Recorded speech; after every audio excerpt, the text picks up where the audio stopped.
So another English rider in this round of the repechage, Hayden Norris. Tom Cornish, though, he bit off a little bit more than he could chew in the first heat. Tom Cornish did a lot of work on the front and was swamped at the lines, finished third. Nick Wams from Canada and Malik Reid of Jamaica. That's the quartet of riders in Heat 2 of the repechage. I think Cornish here has to be the #1 favourite from this repechage, and I'm sure he will use his power and energy a little bit more efficiently in this repechage heat.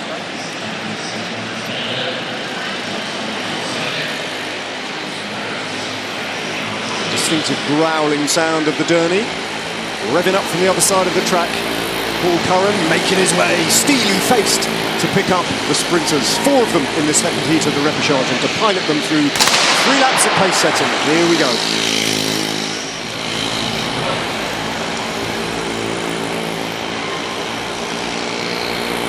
Cornish drifting to the back then. On the wheel of the Australian, the favourite is Hayden Norris of England. Canadian Nick Wams. And it's Malik Reid, by far the smallest of these riders.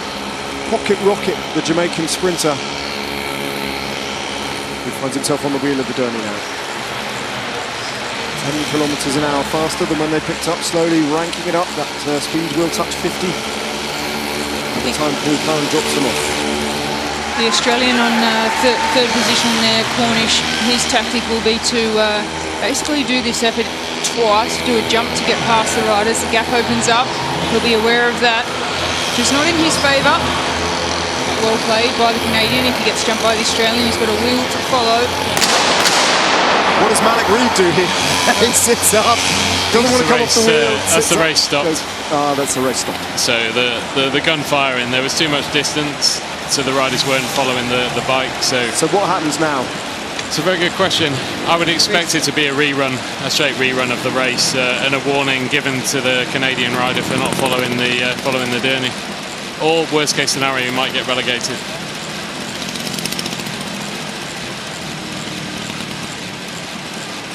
Well, some quite vociferous complaints going on here.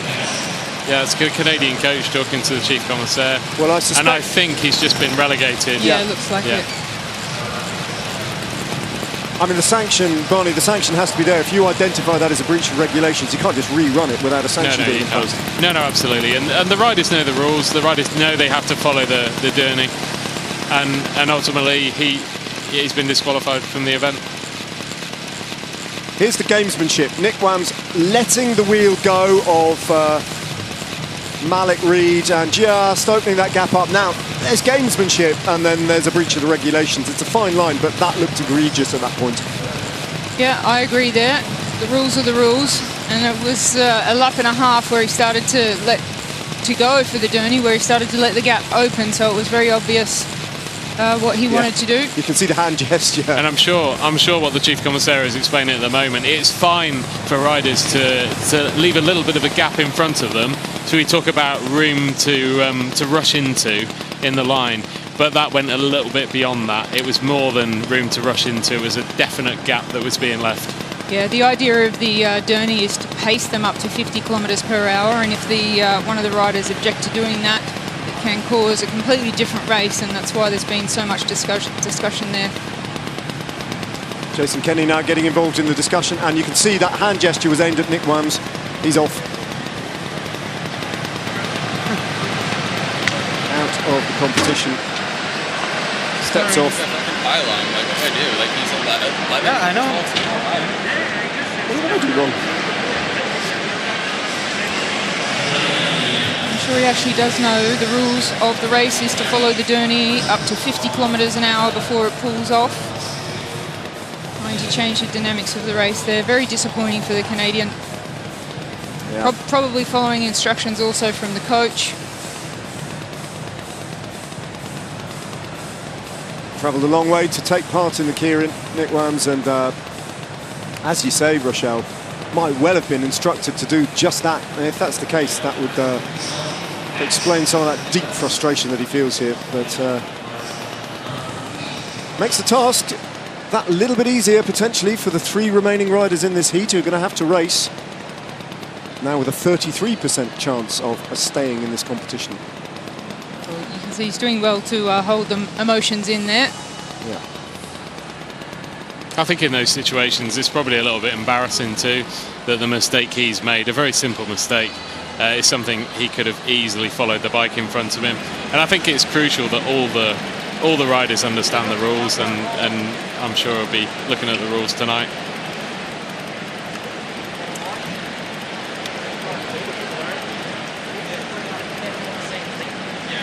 Heat 2, take 2.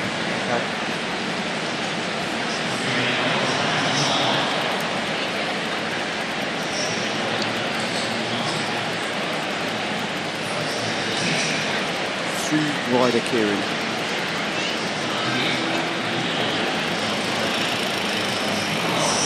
So Hayden Norris, Tom Cornish and Malik Reid of Jamaica. The 3 remaining riders in with a chance, 1 in 3 chance effectively of making it through to the second round. Cornish though and Hayden Norris are the favourites here. It looks like they've redrawn for positions, so different positions this time for the rerun of this race without the Canadian. Having only 3 riders really does change the dynamics of this Keirin. They are actually in the same order. The gap is where the Canadian rider was, and now it gets closed up. Certainly don't want a repeat of what we've just seen. They get up to speed now.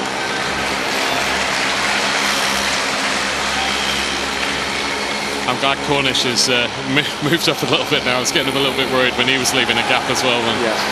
And he would want to actually leave a little bit of a gap because he'll feel the threat coming from behind. So we will see him leave a slight gap as we come into the last lap with the Derny with 3 laps to go. So 1 more pace lap on the Derny.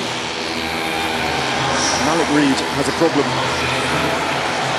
When that Derny pulls off, he's got Batman, Tom Cornish, and then Hayden Norris of England right on his wheel.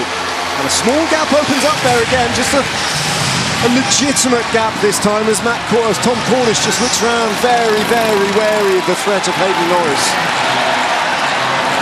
Malik Reid is left to dangle off the front.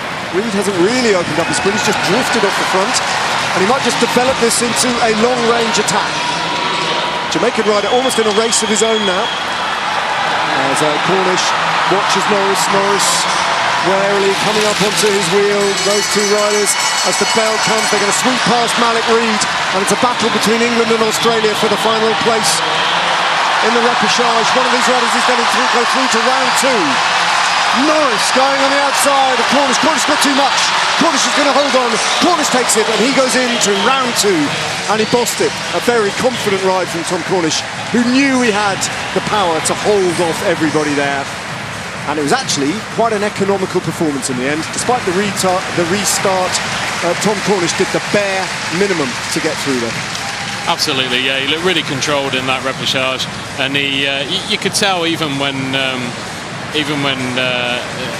English rider Hayden Norris, Hayden Norris was just trying to get alongside him at the end. He was just squeezing and squeezing and doing enough just to win that and save his energy for the second round.